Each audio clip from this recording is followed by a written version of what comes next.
$37,000 a day. That's what one state pays for a helicopter that doesn't take off. Somebody gets paid to keep a helicopter still. You'll pay for the same thing.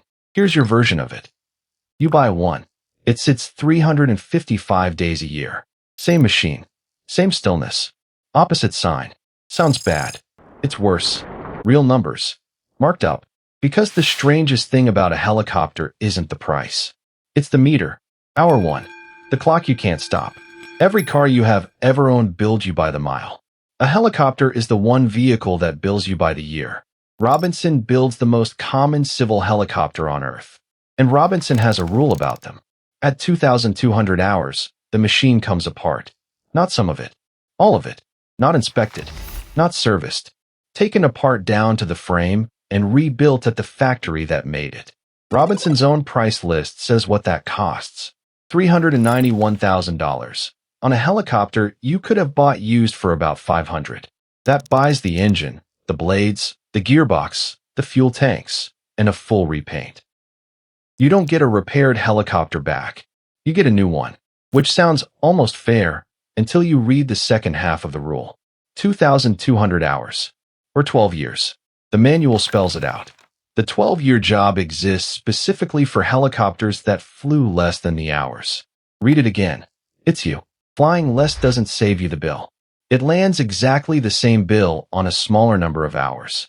Fly it hard, and the overhaul works out at $178 an hour. Fly it the way owners actually fly, and the same job costs $544. It isn't charging you for distance. It's charging you for time. Hour 2. What the door costs. So you go shopping. And this, genuinely, is the part of the story that goes better than you expect. A pre-owned Robinson R66 turbine runs about $1 million.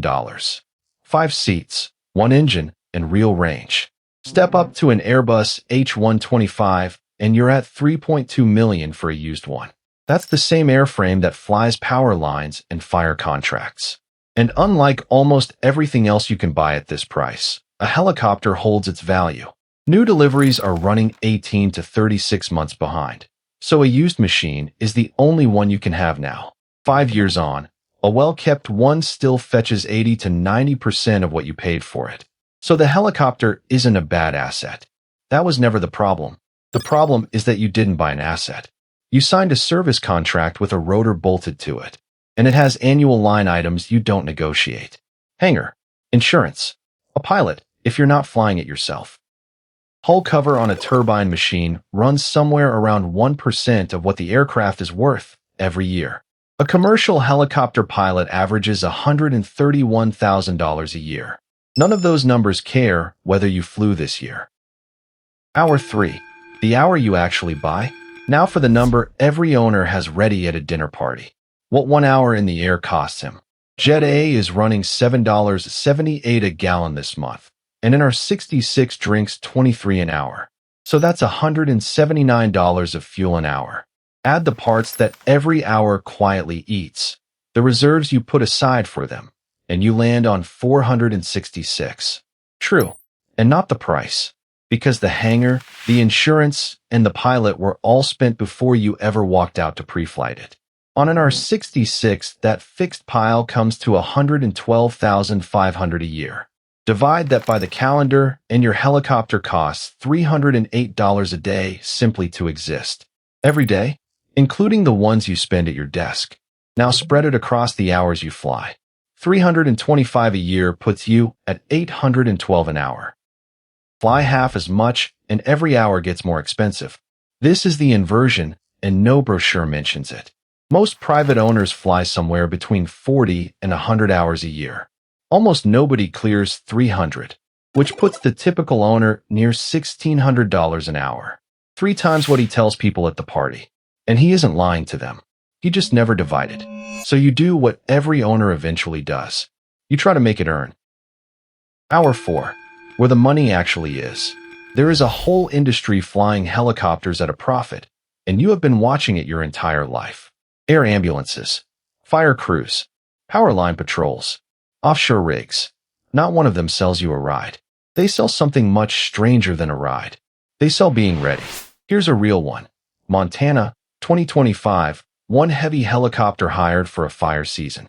A Boeing Chinook, tanked for water, on standby somewhere between 9 and 14 hours a day for 90 straight days. The state pays $37,750 a day for it to be there. To be there, not fly.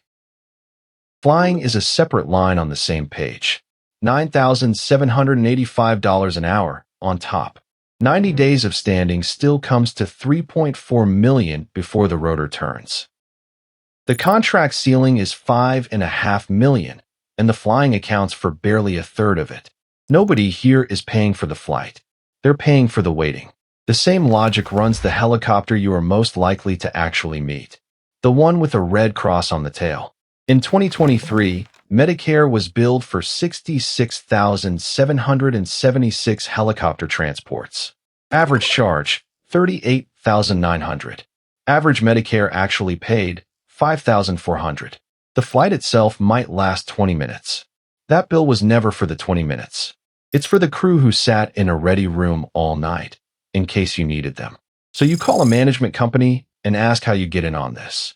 And here is where it stops. You can't sell a seat on your own helicopter. That takes an operating certificate, and you do not have one. So you rent somebody else's certificate, and they operate your aircraft. Put it on charter, and the revenue will cover somewhere between 50 and 80% of your fixed costs. Of the costs, not of the hour. Of the costs. The industry's own summary is blunt about it. Owners treat charter as an offset, and coming out ahead is elusive. And every hour you charter out is an hour on the clock you can't stop. You are renting out the one thing that drags the overhaul closer.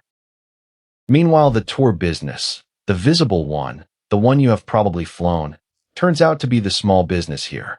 A Grand Canyon seat runs $250 to $350 for 25 minutes of air. The entire American sightseeing sector turns over about $500 million a year. One state's fire budget for one machine is 1% of that entire industry. Hour 5. For days. There are two ways a helicopter business dies, and neither one of them is the fuel bill. The first is quiet. You bought against 150 hours a year, and you flew 55. At 55 hours, the fixed pile on its own is $2,045 an hour. Before fuel, costs don't move. You sell. You get 85% of your money back, and you call the whole adventure a decent investment. He isn't wrong about the asset. He's wrong about the 4 years he paid to hold it. The second way isn't quiet. April 10th, 2025. A sightseeing helicopter over the Hudson, with a family visiting from Spain on board. It broke up in the air and went into the water off Lower Manhattan at 17 minutes past 3 in the afternoon. 6 people died, 5 of one family, and the pilot.